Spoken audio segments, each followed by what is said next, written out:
Növbəti. Gəl çal, gəl. Sonra mənəm. Bax. Tələsmə, yavaş versən. Sonra nə gəlir? Yaşıl. Tələsmə, yaşıl, mavi, göy, göy. Şarım uçtu hey uçtu, lap balaca göründü.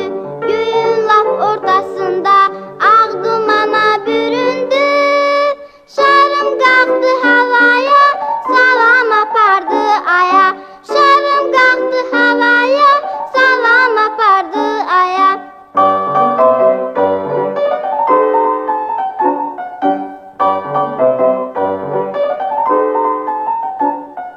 Radionu qururam, uyananda hər səhər. Görüm nə vaxt şarımdan verəcəklər bir xəbər. Şarım qalxdı havaya, salam apardı aya. Şarım qalxdı havaya, salam apardı aya.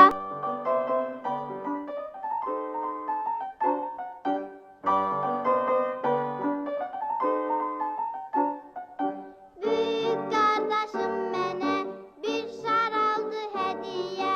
Üstüne ulduz çekip onu uçurdum göğe.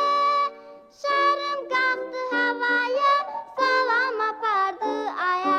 Şarım kalktı havaya, salam apardı aya.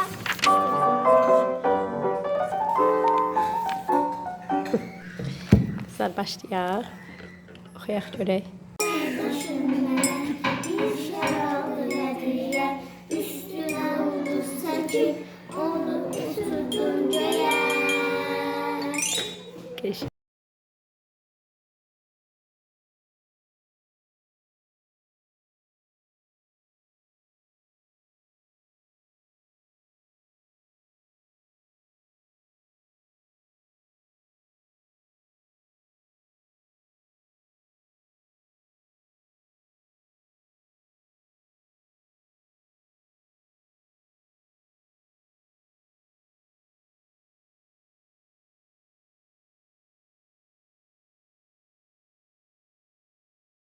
Şarım kalktı